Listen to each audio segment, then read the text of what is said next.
do it. Hey, everybody, we're back. We're here to record some more episodes. Might be a little bit more this time, so I'm back with Mike and Cameron again. Mike, go ahead. All right, so we're at episode 3, The Silent Phone. Shinji begins school at Tokyo 3 and meets classmates Toji Suzuhara, Kensuke Ada, and Hikari Hiraki. Toji resents Shinji because his sister was badly injured in Shinji's first fight against the angel Satchel. Another angel, Shamshul, appears, and Shinji must defeat it. Shinji is pushed to his mental limit during the battle, going berserk during the last seconds, engaging the angel in close combat and savagely disabling it. Afterwards, he is devastated by the emotions he experienced during the battle. Toji, witnessing the toll Shinji's life as a pilot puts on him, decides to let go of his resentment. Now, I'm not going to lie. At first, I really hated Toji. Oh, yeah. Are you saying that 2 mecha series in a row you hated people savagely that are voiced by Johnny Young Bosch? Apparently. Oh, man. Go ahead. But no, by the end, I started to warm up to him. Started. Oh, gosh. Speaking of Johnny Young Bosch, he was in that. This is one of the roles that Johnny tries to sound the least like Johnny, but Johnny cannot sound like Johnny as much as he likes to try. He can't get away from his voice too much. And the guy who plays the other student, my name is blanking now. The guy who plays Kensuke Ida. Benjamin Diskin. Yeah, he's everything from fucking Eric Sparrow and Tony Hawk's Underground to Joseph Joestar and JoJo's Bizarre Adventure. It's all this stuff. In the Viz Media done of it, he's been freaking Jack and B-Stars. He's all over the place. Also, my favorite of his, he played Eddie Brock in Venom in Spectacular Spider-Man. So, oh wow, yeah. No, Mike, you would know. Benjamin Diskin, he's Haida from Agretsuko, and he's popped up a couple times during our recordings of Renegade Animation. He's Shiro Ogami from BNA. Oh, yeah, of course. And he's also, like, if you've watched Demon Slayer, he's the demon in the temple that you encounter at, like, the second episode. And he's Indivisible. He's Dar, if that's how you say his name, I apologize. In the current Muppets Babies show, he's Gonzo. I think I see his most impressive and well-known thing to date. He won a Young Artist Award for his role of Sylvester in Kindergarten Cop. Yeah. Wow. And he's also like number 1 and number 2 from Kids Next Door and all that stuff. Yeah, no, the original voice actors for Kensuke Ida was Kurt Stoll, who was part of the ADV team. And then, of course, Toji was voiced by Brett Weaver, who, if you're like a, he's been in a lot of things. He's in, like, Space Patrol Luluko. He's in Attack on Titan. But his most well-known stuff was during the ADV days. But, like, in One Piece, he's Mr. One / Daz Bones. Nice. And he's Nabashin from what was it? It's XL Saga, and he has a very distinct voice. I think this is probably the first time I was like, I don't know. On one hand, it's probably just nostalgia talking to me, just because Brett Weaver's voice is so ingrained into my memories, and I guess it just, to me, it sounded off that Johnny Young Bosch was Toji. I don't know. Something about the voice didn't match up for me, but that's just me. For Hikari Hiraki, it was Carol Emerson in the old ADV dub. So now we have Abby Trott, who, Mike, we saw her in the Animaniacs reboot. She played Ellie Sadler for that one clip, and then she was also in that Nino Kuni film from last year, which wasn't great, but she's also in, like, she's Nezuko from Demon Slayer. She's one of the main characters and such, and she was Chiyoko Fujiwara of Millennium Actress as well. But yeah, this was a solid little in between episode. I mean, there are a few things that we see in this one. One, the angels are now starting to come a little more frequently because after the encounter with Satchel, we have Shamshell, and I had to stop myself multiple times reading that, like prepping for this, not to say ShamWow. That's funny. It's like Shamshell, like ShamWow. I don't know why I sound like Owen Wilson there, but wow. yeah. But yeah, but I remember watching this episode a lot. I only had like the first 2 volumes back in the day, so I watched both of them like a lot. I mean, again, people don't remember how expensive DVDs were back then. This is also back in the era where they tried bullshit when they were just getting into DVDs, back when they sold VHSs, and they put an episode per VHS. Not a lot of people remember that, but boy, back in the day, did they like to rob parents buying cartoons for their kids. At least with Dragon Ball Z, it was like 3 to 4 per video. Yeah. It used to be like 4 episodes for like $40 or something, and then the Evangelion ones got like a re-release where they put 5 on each DVD, and that was like before, of course, the rights went out, and then they became stupidly expensive to buy. And so yeah, a few things. One, we've seen what happens when an Eva is cut off from its power supply, and then 2, anyone notice that the hands under an Eva are like suspiciously human? Yep. Yeah. Yep. And that they don't even try and disguise that it's called a power cable. It's called an umbilical cord. Yeah. No, we're going to see a lot of that stuff. And from what I remember, I looked up a few of the angels before. Boy, do I not remember them having the subtlety of a sledgehammer. Oh gosh! And I have to say, a funny little observation I saw, like when Shinji was in the classroom, it like Rei was there with a freaking like covered up arm, and part of her head was covered, and it's like, so I guess it's just kind of common occurrence now that Rei will just show up to school, just constantly looking like beaten to death. No one wonders why she was taken in a back alley and had an MMA fight, and then they just showed up the next day. Yeah, no. Maybe she's the pilot. All these people were hurt. Oh, the girl that's half dead all the time. No, she can't be the pilot. It's this kid. No.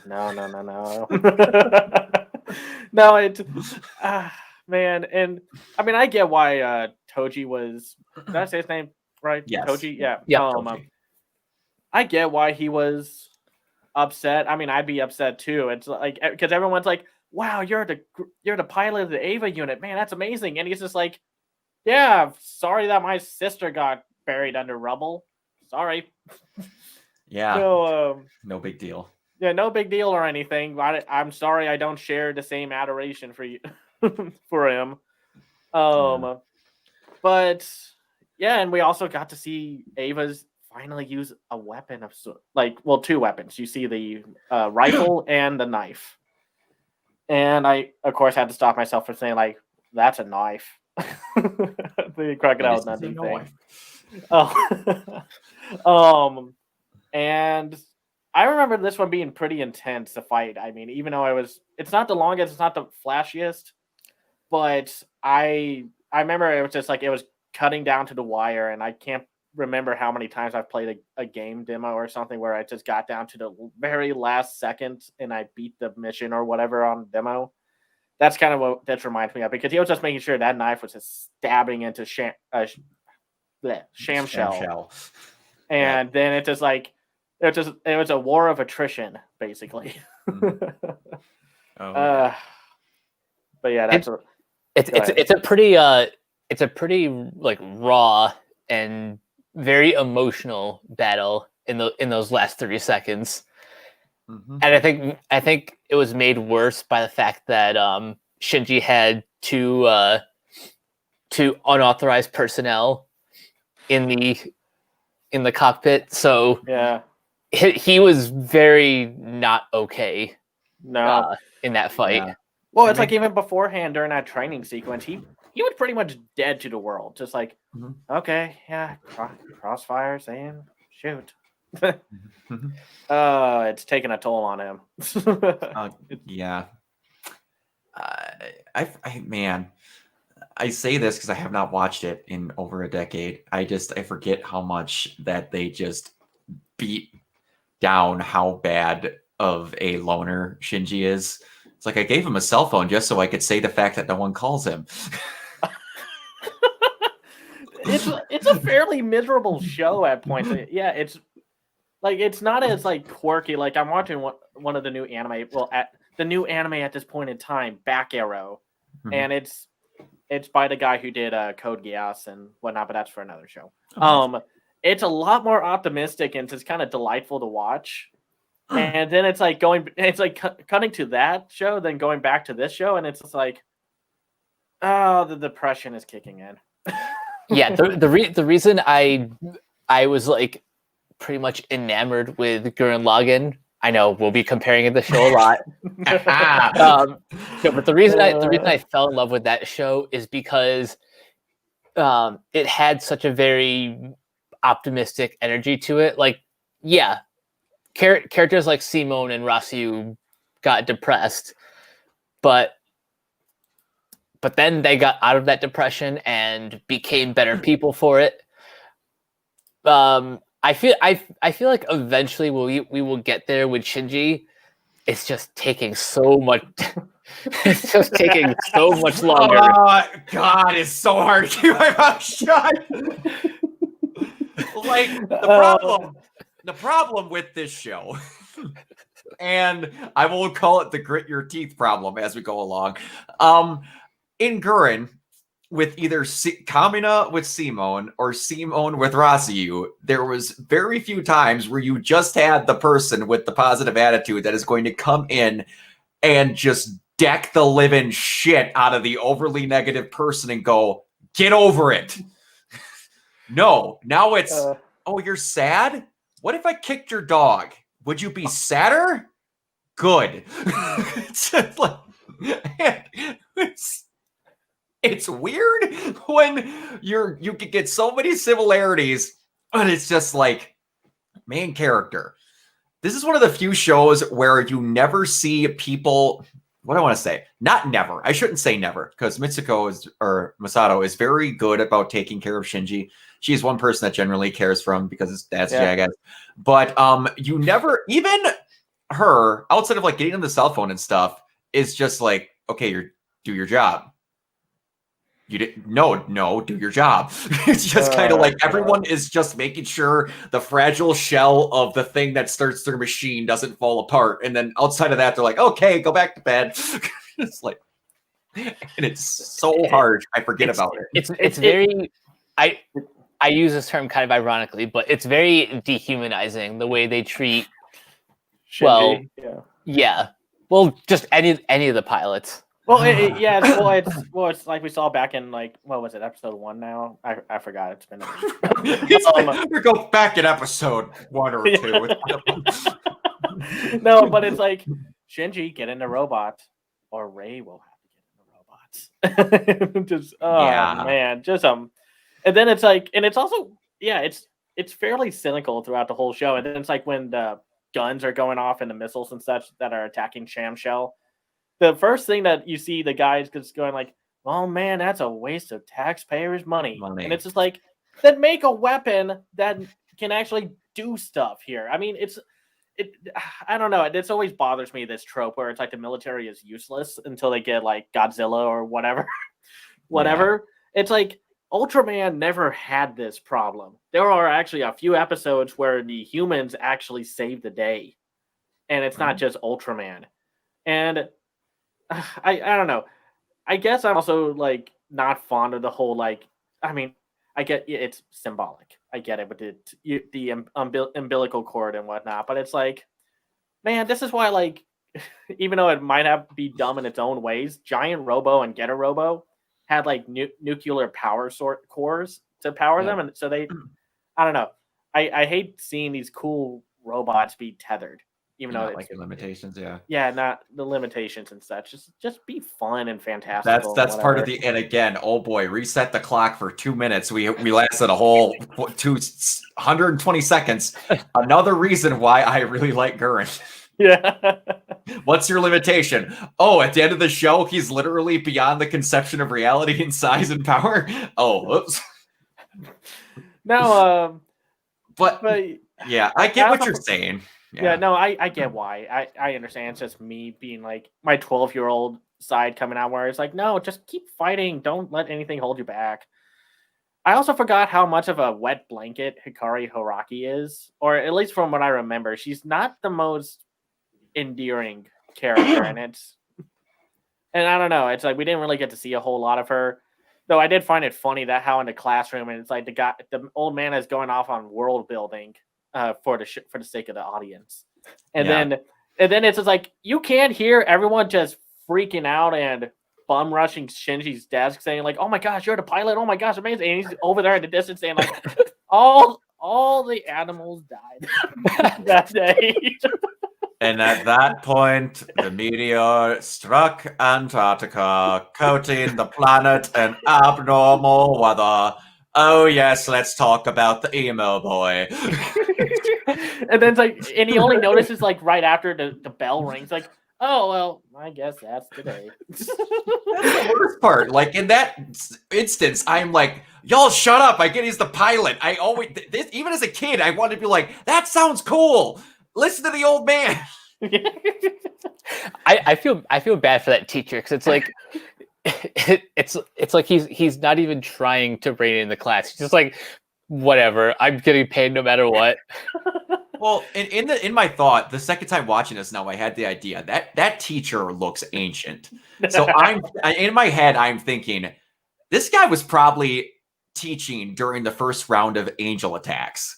So Yeah. in my head, he's going, okay, I'm not even going to try because eventually some stupid robot's going to be outside. No one's going to care. No one's going to listen to me. And no one's going to matter what I'm talking about. And I'm just going to describe it last time. And then next week, I'm going to be teaching you about the attack that just happened. I'm count down the clock to retirement. Yeah. Also, I have to say, I give kudos for Shinji's voice actor again, Casey Mongilo. I can't imagine how screaming at the top of your lungs is not like one of the hardest. Well, you know what I mean. It seems like that's always like one of the most challenging things about anime voice acting. I give them kudos for having to do that because I don't know. That's so tough. I can't imagine how that does on your lungs. And well, just screaming for all that time, getting the takes in right, keeping in line, then also trying to scream in the voice tonal register of what your character screams in. Oh gosh. Yeah, so there's layers of that too. And this isn't for television. For video games, apparently it's even worse. That's there's a great moment where the girl who voices Lara Croft in this new trilogy was on, I want to say it was Conan, and she's just like, so what's it like? What's the worst parts of video game voice acting? She's like, recording your own deaths, and Conan asks, he's like, well, it can't be that bad. You just go, ugh. She's like, no. You'll get these notes where they're like, okay, you're shot with an arrow, you get lit on fire, and then you explode. All right, now do that. What? Also, something I forgot about this. They don't show the battles or like the footage that's going on outside when all the buildings go under and such. Why not? Don't they want to know? It's like, I mean, I don't know. I guess there's some commentary there where it's like the government saying like, "Oh, everything's fine," even though there's a giant monster like up there, and I don't know. I just find it funny, and then I almost got worried that Kensuke Ida was going to turn into like sounding like a conspiracy nut, and I was like, "Oh no, we don't need this right now. No." Now, if anything, he's just a giant fanboy. Yeah, pretty much. I don't know where he got that model of the planes that the military use, but I want one of those. No, I remember the Evangelion figurines. I think only Eva Unit 1 came with one of those little plane things. Man, I miss those, but they're probably wildly expensive right now. Oh, they are. And like thinking back to this, I'm going to say this last thing, and then Mike's going to get his turn to kind of I forgot just how bad they got with trying to do everything without having to call out an Ava. I forgot that they literally have like SAM sites hanging from telephone wires. Like that was the shot where I was like, wow, I forgot how much they had just in the thing. And yeah. And one other thing I have to mention, it was one stupid shot that I remember just how 90s and weird this show is. Like back in the 90s, they always tried to make people have weird kinks or like little small moments to make them seem weird. Mm-hmm. Everyone is sitting in that place normally fine. And Toji, the second he sits down, thought that it would be necessary to untie his shoes, tie them, and hang them over his neck. I was going to mention that. Like, in no other series like has anyone tried to do that. This is like it's a very oddly specific quirk for Toji. There are definitely like times where anime likes to do stuff like that just to kind of add a little more to the world. There's like no, I can't name it many of them right off the top of my head right now, but yeah, no, that was weird, and everyone seemed pretty okay, even though what we're going to see later down the line, it's like, oh, okay, it's just another day that ends in Y where an angel attack happens. Yeah. But yeah, Mike, what do you have to say about this? I think just overall this was a good like setup episode. You know, just to establish Shinji trying to have a normal life, like trying to meet new friends. It's the next episode I'm kind of worried about based on what Cameron said off air. No, no. I also noticed like the animation wasn't as good in this episode outside of the Ava and Angel fights. It was very static this time. Yeah, no, like I noticed little details which was kind of cool, like when Shamshell was on like the monitors at Nerve headquarters or whatever. They said it's the fourth angel, which it makes sense. It's like here's the fourth angel that we've ever encountered, or what have you. So that means just world building wise, there's been more. Mm-hmm. But when the alarms are going off and Ray was like to Shinji is like, we got an emergency call. I'm gonna go on ahead. Her running animation was really choppy, and he like had like Tintin eyes because of like how far away he was in that shot. Yeah. And then just anime budgeting and such. Save it all for the fights. They save it all for the fights and somehow still ran out of money. Oh, Gainax and their issues they had early on. I remember. Well, I did like the scene where Toji's being a kind of a slightly understandable like punk to Shinji by beating him, saying like, "Man, this is your fault that she's injured," and then Shinji decides to open his mouth, probably knowing that he's going to get punched again, saying like, "I don't enjoy piloting the Ava," and then I like that little moment of Toji just kind of like, "Okay, that's it," just rushing back to him and just being like, "Screw you, buddy, stop moping." Yep. But yeah, no, it was a solid episode. Not much else. Yeah, not much else to say except oh boy, next episode. I purposely not looked at it because I'm trying to distance myself as much as I can from what I remember from the show, so this is kind of fresh for myself too. And I feel like it's going to hit me like a sack of bricks what you're talking about in this episode, because for some reason I'm forgetting what happens in this one, but I saw the subtitle and it scares me. That's a good sign that you forgot. It's a very forgettable. Like I said, I used to love this show back in the day, and I watched those 2 volumes that I had like constantly. So this next episode is like, oh yeah, I know exactly what happened to them. Oh I God. won't say what. Anyway, that's all I have to say. Oh God. Okay. Yeah. So, Cameron, Yeah. I don't think we have anything else to do. So, where can people meet you?